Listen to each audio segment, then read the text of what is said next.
Well, that's your problem. I prefer Sesko. Haven't you seen his stats? He has scored 1,347 goals. That was because he has been playing against farmers and headsmen in the Portuguese league. Sesko fits us like a glove. So let's get both of them, yeah? Nah, we'll get another Yaya Sandu. Welcome to All About Arsenal. I'm your host, Tony. And in today's video, we're going to be discussing about the topic that is in everybody's lips. Who does Arsenal get? Viktor Gyokeres or Benjamin Sesko? In today's video, we're going to look at a couple of stuffs. First of all, we'll look at their stats because it's important to always check the stats. Those numbers are very key in any decision you want to make. It's also important to also look at how these players have fared in their previous clubs and how they are currently doing this season. Then we'll now take a deep dive into Viktor Gyokeres pros, Viktor Gyokeres cons. Then we'll now take another deep dive into Benjamin Sesko's pros and Benjamin Sesko's cons. There's no place to start without looking at Viktor Gyokeres. This is someone that he started his career in Bromapokama. Like that name is so deep. It just reminds me of The Witcher, Wild Hunt. You know, when you are going to the island of Skellige, there are some places you have to go to get some, kill some raids, fight some succubus, and that kind of that name, that club, bro. Oh my god. Bromapokama. God, I'm butchering that name so badly. That's where he started his career. But Gyökeres actually did well in his days in Sweden. 56 games played, 20 goals scored in 2 seasons. That's not too bad for a youngster, and let's bear in mind that this happened 10 years ago, right? After doing so well in Sweden, obviously there were a couple of scouts in the Premier League that kind of caught glimpse of him, and they now went to check him out a couple of times, and eventually Brighton Hove and Albion secured his signature. But when he joined Brighton, he was still a youngster, so obviously you wouldn't expect him to get first team football. So the first thing they did was to loan him to St. Pauli in the German Bundesliga. I think they were in League Two at that point in time. Eucharist did well there, played 28 games for St. Pauli and scored only 7 goals. But at least they kind of built his confidence. This was the first time he was actually playing away from Sweden. So as you would expect, as a youngster, he would have tried his best to fit in with his teammates. And he didn't do badly in St. Pauli, but obviously he didn't have the funds to secure his signature. So he came back to Brighton, and that's when he went to the trenches. Brighton sent him all the way to the championship, starting with Swansea City. Can you remember Swansea? Can you remember Michu? That was the main guy in Swansea. For all those are guys who play FPL, Michu was king. I think with Bonio. So obviously Gyökeres didn't play with them. So when he was in Swansea, he had only 19 appearances for Swansea and he scored 3 goals. That's just a small and decent return, but he was still a youngster, so at least you could still expect that he was coming up in the ranks. His time at Swansea wasn't that good. He managed to play a couple of games. He didn't score as much goals as he would have liked, but at least he had 19 appearances for a youngster, not too bad. Then he came back to Brighton. That's when he played a couple of Carabao Cup games, played a couple of FA Cup games, but he never played in the Premier League for Brighton. Then Coventry City came calling, and that was also a loan spell in Coventry City. He actually joined them in the January transfer window of 2021, if I remember closely. And in that transfer window, he played, yeah, in that season, he now played, I think, 19 games for them and scored 3 goals. But by that point, Brighton had lost their patience with him. Okay, this youngster they got from the Swedish league, thinking that he was going to be the next best thing since Fried Plantain. But unfortunately, that didn't happen. So Brighton sent him packing because when Coventry offered a paltry fee for his services, Brighton wasted no time in selling him. And that's okay. Obviously, he couldn't make it in Brighton. He had to move to a new club. And that's when Coventry City put serious confidence in him. His first full season in Coventry, he played 47 games and scored 18 goals, which was kind of a good return. So you could see that he was now getting towards that point where he was becoming a prominent player in the championship. You know, in the championship, there are a couple of players that score a lot of goals and they get noticed. Folks like Mitrovic, who still holds the record till today. And of course, Temu Puki, who always scores so many goals in the championship, then comes to the Premier League, scores like 3 or 4 goals, then comes back to the championship where his level is just like, a serious flat track bully in that league. So after Gyökeres scored 40 goals in 97 games for Coventry City, Ruben Amorim and Sporting CP came calling. And that's when he transformed into a monster. Like Gyökeres has played 2 seasons in Sporting Club de Portugal, and he has scored a staggering 97 goals. I'm not tripping. He has scored 97 goals in 102 games. That's unreal. That's unreal. Like the first season in Sporting CP, Gyökeres scored 43 goals in 50 games. That's like some Haaland level shit.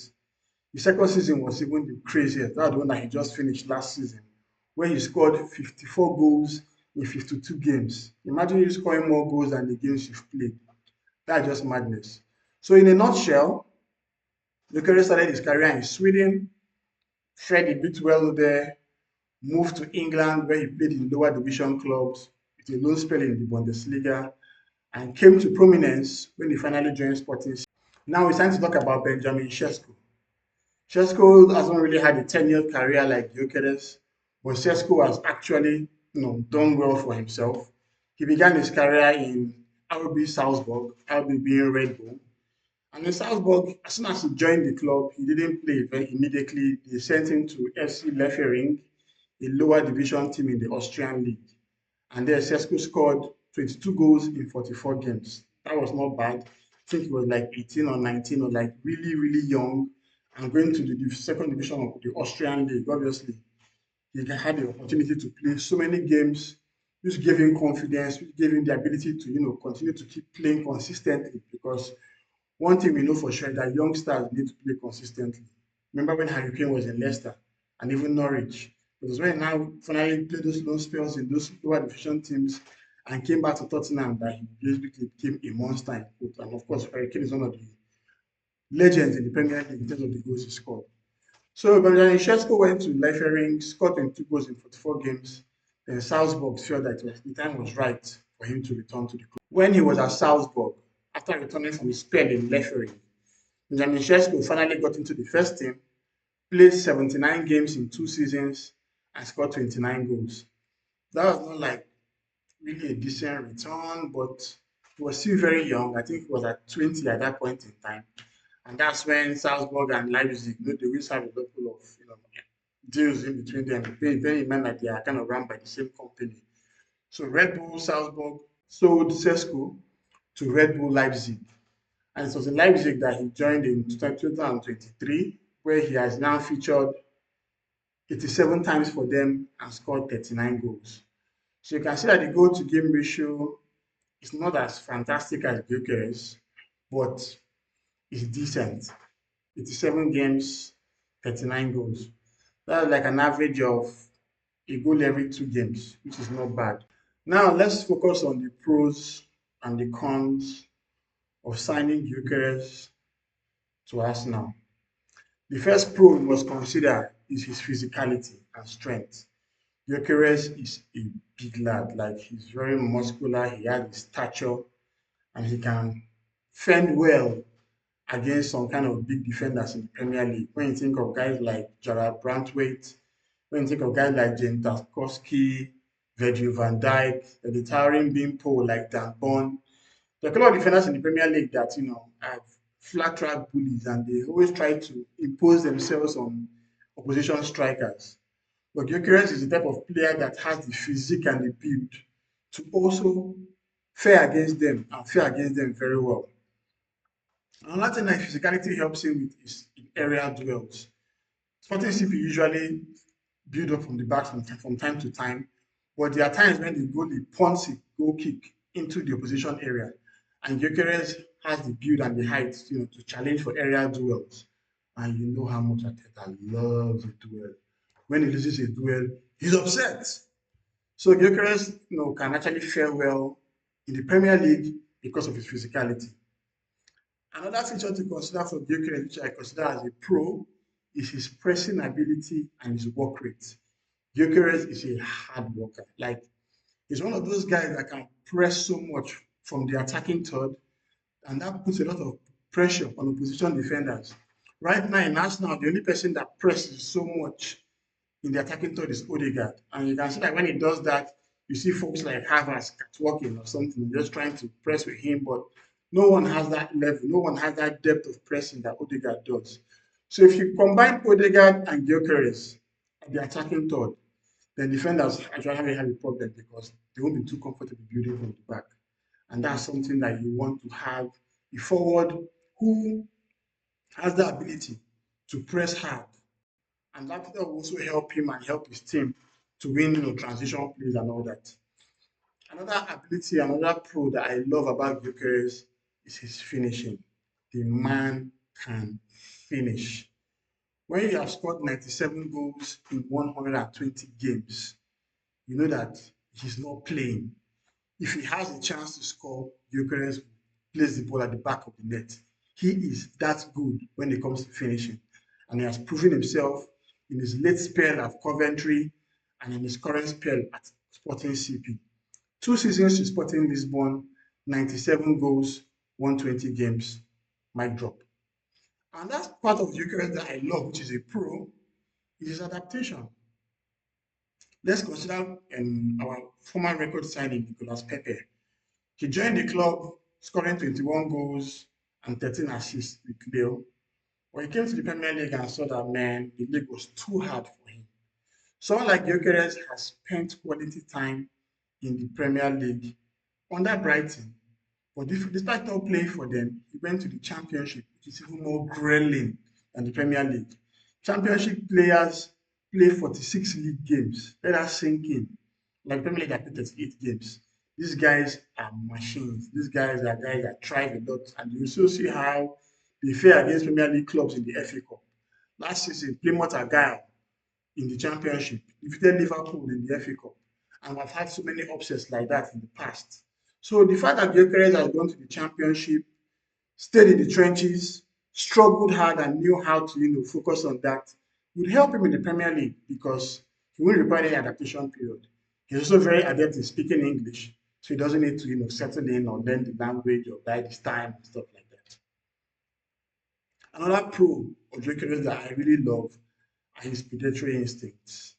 Since Pierre-Emerick Aubameyang, Arsenal has not had a striker that works like a predator in the box. I'm not talking about a fox in the box like Francis Jeffers. That one was a scam. That is different. Gyökeres reminds me of Van Nistelrooy, Luca Toni, Filippo Inzaghi when they're in their prime. Those guys that when you play the ball from the byline, they're going to slide with their entire body just to make sure the ball gets into the back of the net. The kind of guys that will just hang around in the box waiting for the midfielders to do all the dirty work and send it to them just to finish. That's the kind of striker that we need at Arsenal. Our current strikers prefer to drop deep, enjoy themselves, focus on the play, Gabriel Jesus, do some samba stuff, futsal. We're not about that life right now. We need to score goals. Arsenal led 9 of the 14 games they drew last season and eventually dropped points because they could not sustain their victories. If you have someone like Gyökeres who has scored a brace, he wants to kill himself to do score a hat trick. That's the kind of striker that we need at the club. So those predatory instincts are very, very important, and I hope that it will not fade if it eventually comes to Arsenal. Another pro that I love from Gyökeres is his attacking output. If you look at his numbers, they don't lie. 97 goals in 120 games. It's a crazy attacking stat. No matter how you want to look at it, it shows that this man has the ability to score goals when he's afforded the chances to score those goals. And that's very key. And the final pro of Gyökeres that I love is his off the ball movement. Gyökeres knows how to position himself well. He knows how to work on the shoulders of opposition defenders. He knows how to make those blinding runs. He knows how to work well in transition play. And these are the kind of things that help him to get to those alarming numbers that he had in Sporting. At Arsenal, he might have those opportunities again. And of course, as long as it's embedded within him as a predatory forward that we know he is, he'll be able to thrive well. So now let's look at Gyökeres' cons. The first con that comes to mind, what I call the Portuguese league tax. Darwin Nunez, Bas Dost, the Incredible Hulk, Jackson Martinez, Carlos Vinicius. These are 5 strikers that won the highest goal scorer award in the Portuguese league in several seasons. And when they moved out from Portugal with big money moves to the rest of Europe, they flopped. Nunez is the most recent example.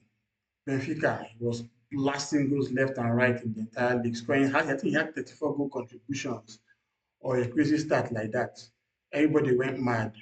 Liverpool dished out £75 million for his services. I real like Nunez now is the modern day Fernando Torres. The guy has more misses and more yellow cards than goals. That's like some deep stops. And of course, tattoos everywhere. Like that's how we give him the goals. So that's one part of Gyökeres' ability that kind of scares me a bit, bearing in mind that he's coming from a league that is renowned for having some strikers that have done well in that league because they're playing against farmers and bricklayers and headsmen, defenders, only to come to a more elite league and struggle. So that's a con for me. Another con is his passing accuracy. I have to look at my notes for this. In the Nations League last season, he had a passing accuracy of 69.6%. And in the Portuguese league, he had a passing accuracy of 73.1%. That is very poor. Arsenal is a team that focuses so much on attacking passing play. So if you are a player that is struggling to pass the ball, then you might not be able to gel well with your teammates. Imagine the guy making that run to Saka, Saka flicks it, then gives to Gyökeres, and the play dies. And all the fans are like, oh. So I'm hoping that his passing play would improve because those numbers are not good enough for an elite team like Arsenal. Another con that comes to mind is adapting to a different defensive system. In the Portuguese league, Gyökeres had the opportunity of playing defenses. Apparently, they didn't care that much, and he was just vibing, scoring so much. In the Premier League, against a club like Arsenal, the team's low block will have its own low block. So there will be no space, there will be no chances. Defenders will be so deep. And when you're a striker that has been used to playing transition games, used to playing passing the ball to space, used to playing free games, only to now see that you're in a defense where things are a whole lot deeper, you would struggle. So that comes to mind in that, okay, I hope he can afford to fill in the chances he gets. But bearing in mind that he's going to play against teams that defend so deep, it's going to be a struggle for him. Then another con from Gyökeres that I think I've seen a couple of times is hold-up play. He prefers to attack with his front to go rather than his back. He's someone that does not really hold up play that well. In the amount of games I've seen in Sporting, his style of play sees him allow Coenda, Trincao, Marcus Edwards back in the day to get the ball and pass to space, where he now attacks the ball like scores the goals that he likes scoring. Bear in mind that the league is too easy for him. But in the Premier League, he would be required to hold the ball a couple of times. And that would be a challenge if he struggles to hold up play. So I'm just hoping that it's something that he has to really work on because hold up play is very key in the Premier League. The other thing that comes to my mind is the drama around his release clause. Unless you're living under a rock with no access to cable TV, internet, and everything nice, you must have heard about the African magic drama going on between Gyökeres and the Sporting CP hierarchy. In the tail end of last season, he was promised verbally that he'd be able to leave the club for 60 million euros with 10 million euros in add-ons, which is a total of 70 million euros. Only for the Sporting CP president to drop a bombshell this summer saying that, there was no such agreement. He has a release clause of 100 million, but I might not take all that. But I didn't say anything about any 60 million or 70 million to anyone. Everybody should go and buy beans. So basically, he made it clear that what was promised to Gyökeres at the tail end of last season was not what he agreed to. It was verbal. Apparently, they are saying that the deal was actually done with the former sporting director, Hugo Viana, who is currently at Man City. So there's some stories in the Portuguese media that there was a leaked conversation, probably from Gyökeres with maybe the agent or something, of how the agreement was made. But it's all hearsay. What is important right now is that Sporting are holding their feet on what they've agreed on, which is a 100 million release clause, or probably a bit less, And Gyökeres signed a 5-year contract when he joined from Coventry City, which means he still has 3 years left on his deal. So because of that release clause and the drama around it, that's a huge con for me. Then the final con to me for Gyökeres is what I would say is attitude problems. Obviously, prior to the drama of the release clause, Gyökeres was not in the media anything negative. Just all about the goals, goals, goals, goals, goals he was scoring. However, in the wake of this information received from the Sporting CP president about them not agreeing a 70 million release clause, Gyökeres has threatened to strike. There have been talk of blackmail. There have been talk of how he feels heartbroken. There have been talk of how does he want to report for training.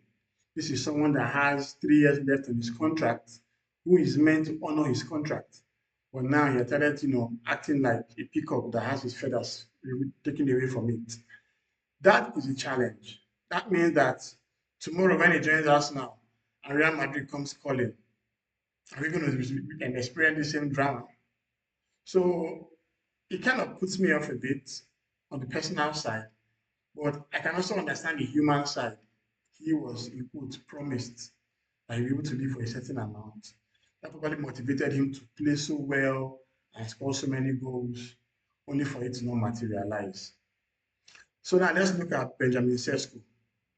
My first pro for Benjamin Sesko is his physical prowess. Sesko is a freak of nature. That guy is an elite player. He's tall, 6 foot 5 inches, 195 cm or so. He's fast. Like for a player so tall, he is very fast. And most importantly, he is very good in the air. This means that Sesko will be a brilliant addition to set piece FC. You know how we do with set pieces. Saka from the right, Declan Rice from the left, Gabriel, Merino, Saliba, Sesko. Bro, opposition defenders would run mad because the height will be too much. Also, when Arsenal are defending corner kicks, someone like Sesko's height will come into play to defend our corner kicks. And of course, that takes me up to his next pro. He is very excellent in transition. If you watch Sesko's compilation, you will see a lot of counter-attacking goals. Because of the fact that he is so fast, he knows how to get in behind defenses so quick. If you remember that goal he scored against Bayern Munich with outside of his foot, that was amazing. You could see how fast Leipzig built up that counter-attack. And having a striker like Sesko, who is very fast and who is also intelligent in making his off-the-ball move runs, allowed him to get in behind the defense and wipe in that goal from right from distance. So that transition play will become very handy for Arsenal because there will be times where the position would attack from a corner kick, and having a striker like Sesko will be very important because he'll be able to in behind the defense and do the needful. Sesko also had the potential to be world class. He has scored 39 goals in 87 games for Leipzig and he's 22 years old, which means under the right leadership, under the right guidance, and under the right quality of teammates, Sesko's numbers can be exceptional. Sesko is a brilliant striker. Sesko is an intelligent striker, and he has the potential to be one of the best in the world in the coming years. He just needs to come into a team that will play to his strengths and will build him up to what he's supposed to be. Then Sesko is technically proficient. The man is excellent with the ball at his feet. Close control, so good that remind me of Alexander Pleb. He's so good in jiggling away from opposition defender that are too close to him. He's so good in making those quick passes, those kind of sexy passes. Can you remember that goal that Arsenal scored against Norwich? Giroud, Cazorla, Wilshere, Giroud, Wilshere, go. That kind of vibe. Shesko is the kind of striker that can give you those kind of silky touches that will allow you build up your play in the way Arsenal loves to do. And my final pro of Sesko is that he will fit Arsenal's model. If you look at Kai Havertz and look at Sesko, you could see the similarities. Tall and lanky, technically proficient, very good in the air, good in holding up play, good in, aligning to the values that Arsenal has. So someone like Shesko will also be a type of Havertz that can become a whole lot better. He's also taller than Havertz, almost the same height. He's also very excellent in the air.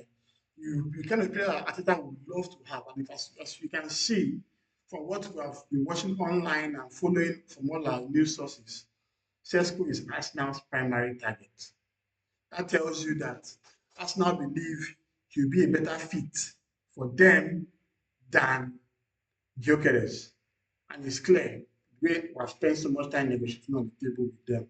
And it's evident that maybe we actually want to secure this transfer. Now let's focus on some of his cons. The first con to me is his release clause. I've never seen a release clause so tiring. Sesko's release clause changes like the weather. Today, 67 million euros. Tomorrow, 86 million euros. Next tomorrow, 93 million euros. Oh, it's based on performances. Oh, there's this clause here, there's this clause there. One clause for you, one clause for you, one clause for you, one clause for everyone. Yes, it's a release clause, but we don't know it. Ask yourself, Arsenal had been in advanced talks. Initially, they said Arsenal was in concrete talks. Better went to mix some cement to have some concrete talks with Leipzig. That thing has not still come to fruition. How long does it take to make concrete talks with Leipzig? We have waited forever. People have been signing players left, right, and center. But for some reason, Chesko's release clause is just staggering, it's just tiring. Everyone just doesn't know what's going on. And of course, Arsenal will not share. That's not how we do. But you see, Fabrizio Romano regurgitating the same thing. And he said 3 days ago, Sesko is in advanced talks, but there's this, it's tiring, man. Just get an alignment with Leipzig on what release clause is supposed to be and pay it. Hey ho, you are aligned with Zubimendi, and that's going to be instrumental. So there should be some more money in the war chest. So one of my major con right now with Shesco is that release clause. Another major con that I have with Sesko is inconsistency. In all honesty, we have to look at the stats. Sesko's first goal this season came in September. He also had a spell in October when he went through 6 or 7 games without scoring a goal. He had another spell in November when he went through 4 games without scoring a goal. Like, in as much as we know he's a good striker that scores from time to time, he has his inconsistent spells. And those ring some kind of bells for me. I hope he won't come to us now and continue to repeat that. Another thing that comes to mind is the fact that this season, Sesko scored only 2 braces in the entire season. The rest were one goal here, one assist here, one assist here. Gyökeres, on the other hand, had 3 games where he scored 4 goals, 6 games where he scored a hat trick, and 7 games when he scored a brace. But in the Portuguese league, hey ho, but the stats don't lie. So I just think about the fact that Sesko has shown some level of inconsistency in the Bundesliga this season. And I'm hoping that when it comes to Arsenal, that will not be the trend. Another con of Sesko that comes to my mind is his finishing ability. Sometimes he rushes his shots, he doesn't have that composure. He shows the composure sometimes, but because of that inconsistency, his finishing can be questionable. There are times when Sheshko will have a good opportunity to score a goal and he will end up just missing it out. And you'll be like, oh wow, how did he miss that? Later on, you now see him score on that goal. So finishing is something that he's struggling with. And right now, that's a big challenge at Arsenal. We have so many players that are not finishing their chances well. I would want to bring in a striker that will now continue that trend. Hopefully, it might not be the same. I'm just guessing that maybe because the Bundesliga is not as great as the Premier League, his numbers might improve. Then the last con of Sheshko that I believe he has is his decision making. There are times I've watched Leipzig play where Lois Openda or Javi Simons are in a better position to actually score, but Sheshko will prefer to take the shot himself. Yes, he's supposed to be a striker who sells fish in the market, but there are times when you can also give a teammate a chance to score. He has had a couple of assists, no doubt, but more times than not, Sheshko tends to take decisions to his own self and doesn't end up scoring it. And I don't think to fare well with our own team because we're a team that focus more on teamwork. So if he eventually comes to Arsenal, he will need to really build on decision making. But at the same time, I'm thinking of the fact that he's actually a young guy at 22, and these things will get better with time. So that's why I feel he can improve on. As at this point in time, I don't care. Listen to me. I don't care whether it is Sesko or Gyökeres. Just get me one of them. If you can get both, I'll argue with you as well. So that brings me to the end of today's video. Leave a like, leave a subscribe, and let me know what you think about it. Right now, we're still waiting on Arsenal to have a clear picture on what the agreement is going to be with Sesko and Gyökeres. I know in the coming weeks, we'll certainly find out who we're going to get because we need to get a striker before the preseason. Do have a lovely day.